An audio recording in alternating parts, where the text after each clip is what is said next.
Hello, welcome to my channel. I'm All Things Wrestling, and today I'm going to be reviewing AEW Dynamite and WWE NXT 4th of December 2019. This is going to be, I'll tell you what happens in each show, and then we talk about which one I thought was better. So just kind of a little comparison in this. We start with the AEW. We first started with the Young Bucks and Dustin Rhodes versus Santana Ortiz and Sammy Guevara. Nick hit a missile dropkick into the double pile driver combo and Matt pinned Guevara. It was a pretty good match, actually. Unfortunately, a lot of people in the US had technical issues during this match. It did not affect Canada, the UK, or Fight TV as far as I can tell, so I do apologise to you American viewers, but the match was fairly good. I'm going to give it a 3.25 out of 5. We then go to Trent versus Ray Phoenix. After the match finished with Phoenix hit a pop-up cutter and a rolling kick, and then connected with a muscle buster for the 3 count. Overall, that was a really good match, actually. I'm going to give it a 3.5. I like Trent, I like Ray Phoenix. It was a very good clash of those two. After the match, Trent went for the handshake. Phoenix just kind of started berating Chuck Taylor and Orange Cassidy at ringside, so Trent kind of snapped and started attacking Phoenix.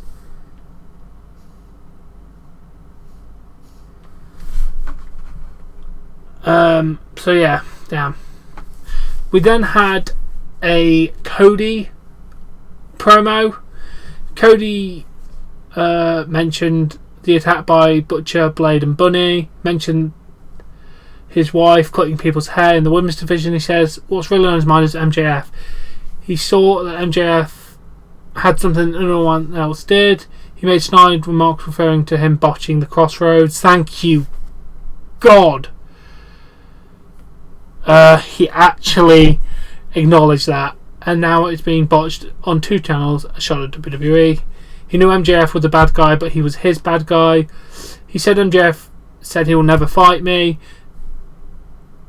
He offered him his trunk, his watch, his shoes, and then $50,000 for a match. Cody told him to name his price. Overall, it's not a good promo.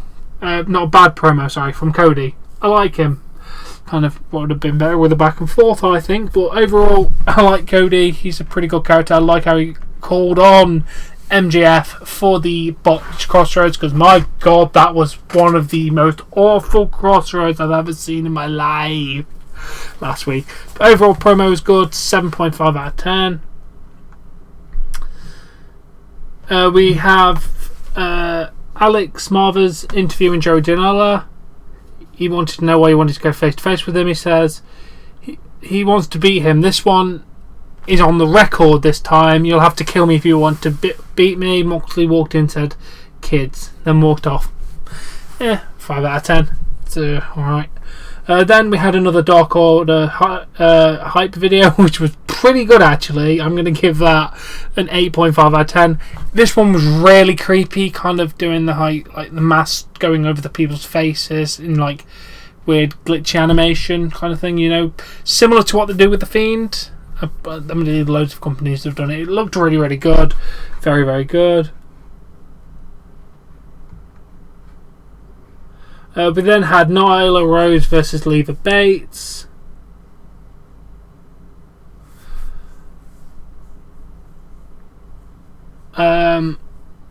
Double choke slam on Peter Alavon and Leva Bates to win.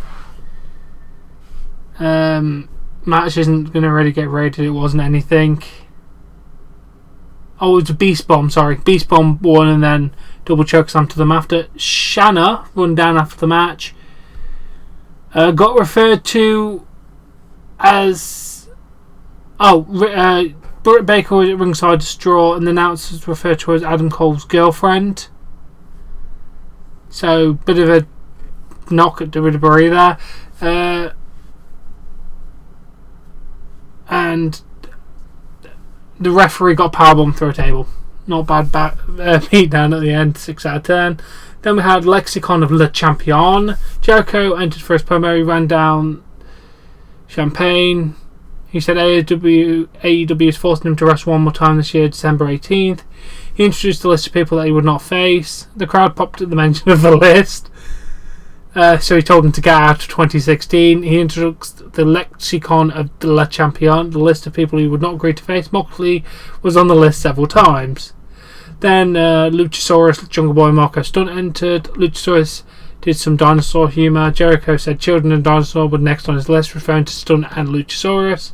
Jungle Boy stepped forward, and Jericho said he knows everyone is pulling for the son of Hollywood royalty. Everyone loves the Jungle Boy. Jericho said that's not the case. He said Jungle Boy is a piece of shit who couldn't last 10 minutes with him. He's like, I can't last 10 minutes with you. I'm going to kick your ass. Jungle Boy slaps Jericho. Jericho, Jungle Boy, and Luchasaurus. Jericho and Jungle Boy had to be pulled apart. Everyone had to get pulled apart. Overall, not bad at all. I liked how he took a shot at his old gimmick, but we got a Lexicon of Le Champion. It was quite good. Definitely fitting within the theme of Jericho's character here now. It's quite fun. Jungle Boy versus Jericho. I'm all up for that one. I think that will be a very good match. Good promo, good little segment. 7 out of 10. Then we go to Chris Statlander versus Hikaru Shida.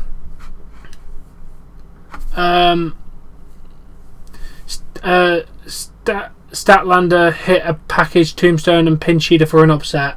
It wasn't a bad match. I'm going to give it a 2.75 out of 5. So yeah, not a bad win. Definitely a big upset over the number one contender for the women's champion. So all good win there. Then Brandy Rose and Awesome Kong entered. Brandy introduced herself and Kong as Nightmare Collective, an extension of the Nightmare family. She told Statlander to join her collective and they'll take care of her and protect her.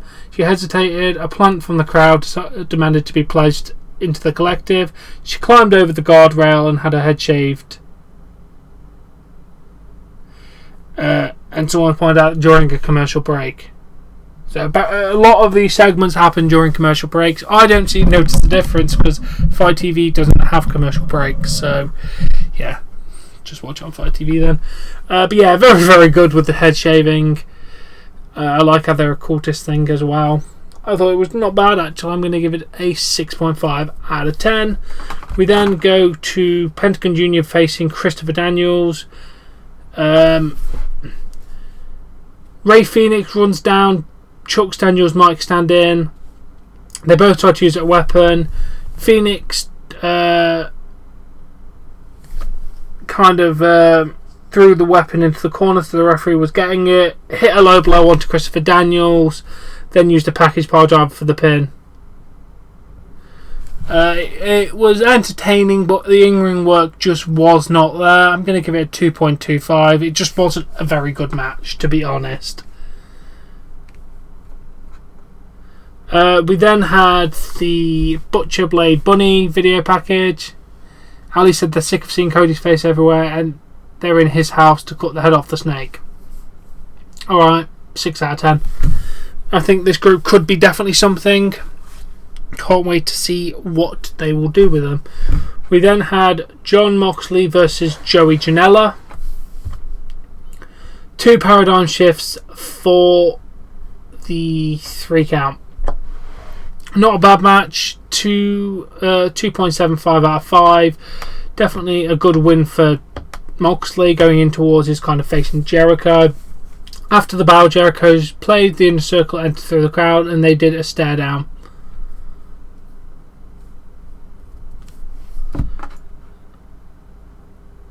So yeah, not a bad AEW. We had some good matches.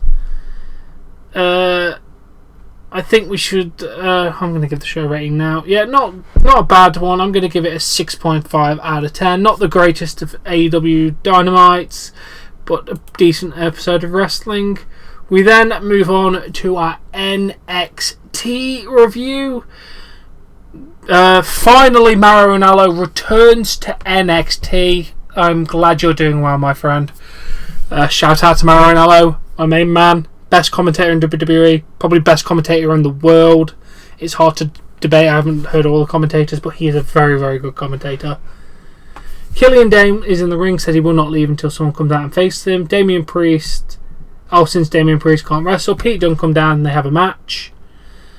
Dane falls back off the turnbuckle and lands on Dunne for the 3 count. Dunne applies a sleeper. Dane wins. It wasn't actually a bad match. I'm going to give that a 3 out of 5. Both men are really, really good. They're just overall just a good Pete Dunne and Killian Dane match. Not a bad way to start the show. Kathy Kelly is with Dakota Kai.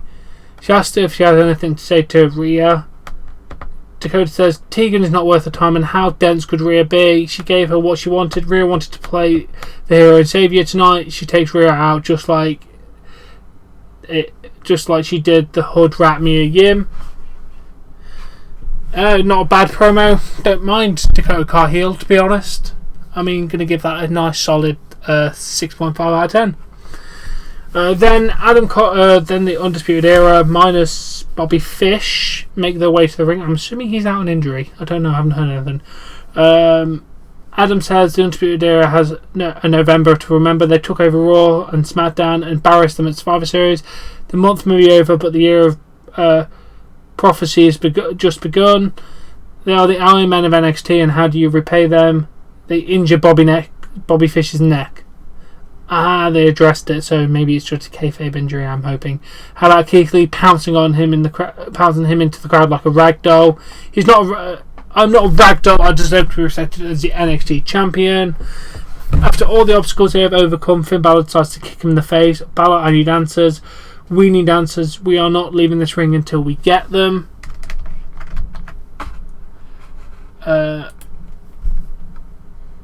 Carl says Mr. Moment Maker himself, Mr. Keith Montalele, has so many moments in so little time. What have you got to show for you? They're all good. After War Games, people are talking about you. After Survivor Series, they're talking about you. You were the Battle of the Ball. You went toe to toe with Roman Reigns, but you lost. You were a loser. Keith Lee makes his way out when they were saying that. Sorry, I missed that line. Keith Lee tells Undisputed Era he will give you a credit on a few things. He is a moment maker, but he is also a game changer. While you may say that you're with all the gold, what does he have for it? He made you your champion one of the most viral gifts on the internet. It was gets better than that. You are welcome for that. He's victorious over your cohesive unit at War Games. Keith looks at Carl, and Carl tells Keith his eyes are up here. Keith decides which of the championships he will take first. Adam tells Keith, why not make a moment right here, right now? The Undisputed Era beats you down and ends your career. Keith Lee punches Cole, but Strong and Carl go after Lee. Lee with double choke slams and sets up for a spirit bomb, but Strong stops him. Lee throws Cole onto Strong. Cole leaves the ring and Tommaso Ciampa comes up behind and sends Cole back into the ring. Lee gets Cole and Strong. Lee gets Cole up and Strong and Carl pull him off to safety. Overall, not a little bad beatdown and talking section. Not bad at all. I'm going to give it a 7 out of 10. Keith Lee is amazing. He really is. Great athlete, great talker, just great person overall in NXT, and Undisputed are amazing as always. And then we go to Kushida talks about how he broke his wrist against Walter in his biggest match in NXT. He was told that he would be out for 2 months. He has spent 2 months with his family. He's learnt what love is. He wants to give his wife and children a better life. He's doing this for his family. He is back. Good emotional little promo there. 6.5 out of 10. We then go to Lee.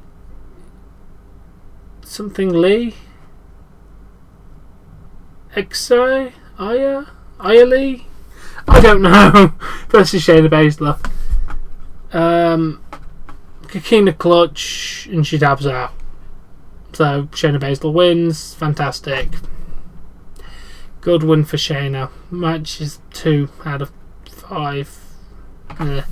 Kazuchika Okada is shown arriving earlier. About he's a wrestling genius. He mentions when worlds collide, and he says, since he's the greatest British wrestler, will anyone accept a challenge for a preview match? I'm not going to rate that. And then we have Steve Cutler and Wesley Blake versus 100 Alanis and Leon Ruff. I'm going to assume they're local talents, and Cutler and Blake win with a reverse DDT. I'm not going to rate it because it's like a local enhancement match. After the match, Riker slams Ruff onto the ring apron from inside the ring. It looked like a nasty, nasty little spot, to be honest. Hope the guy's okay. We then go to Rhea Ripley. She said that the way you set us up at War Games was very clever, but the funny thing is that the setup is right now. Mia Yim joins Rhea, and then they start fighting Dakota Kai. Whoever wrote this article did really bad spelling.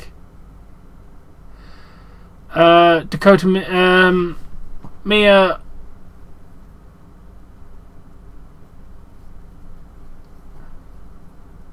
Kai's getting her ass handed to her. Shayna Baszler is coming down. She's not going to let Rhea Ripley relax. She's joined by her posse. And then they lay out Rhea. Overall, not a bad fight scene. 5.5 out of 10. Wasn't that bad.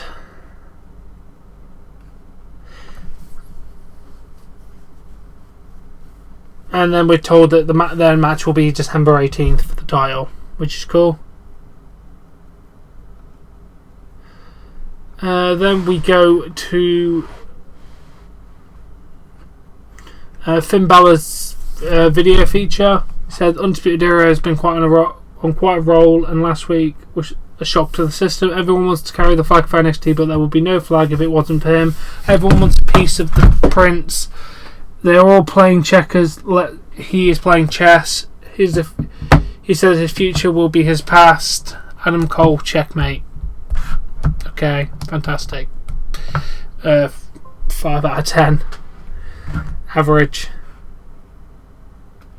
We then go to Kazuchika Okada versus Matt Riddle. Matt Riddle with a knee and a bro Derek for the 3 count. Match was pretty good. I'm going to give it a 3 out of 5. Kushida versus Raul Mendoza. Cameron Grimes with a cave in to Mendoza, and he's like, you're phoning me now. Kushida with a roll up for the 3 count. Not a bad match. 2.75 out of 5. Then we see a package for the Angel Garza and Leo Rush feud. And that match is next week. Wasn't a bad promo package, 5 out of 10. Then we go to our main event. Dominik Dijakovic, Keith Lee and Tommaso Ciampa versus Adam Cole, Kyle O'Reilly and Bobby Roderick Strong.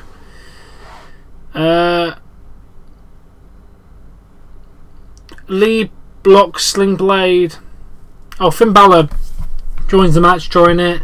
Tries to hit Sling Blade, but Keith Lee hits a Spirit Bomb. Cole with a super kick, but Lee with a Death Valley jackhammer for the 3 count. Very, very, very good win for Keith Lee. I'm hoping he will take the championship from Adam Cole. Match was pretty good, 3.25 out of 5. And then it will be announced December 18th. Cole will defend his title against an opponent who wins next week, Finn Balor, Tommaso Ciampa and Keith Lee in a triple threat match. So we're going to have a number 1 contender triple threat match next week to determine who faces Cole 18th of December. And that was NXT. That was not a bad NXT. I mean, some of the brawls and stuff kind of got a bit repetitive, to be honest. I mean, did we really need a big brawl between Undisputed Era and then Shayna Baszler and Rhea Ripley? And, I mean, the carrying the stories along just kind of felt a bit repetitive. But overall, the action was pretty good. We had some good matches. We had some local talent matches, which kind of meh. But overall, it wasn't a bad one. I'm just going to rate this the same as AEW. I'm going to give it a 6.5 out of 10. I enjoyed it just as much as I did AEW. I'm just going to have to give both of these a draw because I enjoyed both shows equally as good. But yeah, they were both pretty damn good shows. I mean, not the greatest. I mean, not the greatest at all, but they were pretty good shows. Now, as always, I do hope you've enjoyed the show. If you have, please smash that like button, share and subscribe, and I shall catch you all laters. Bye.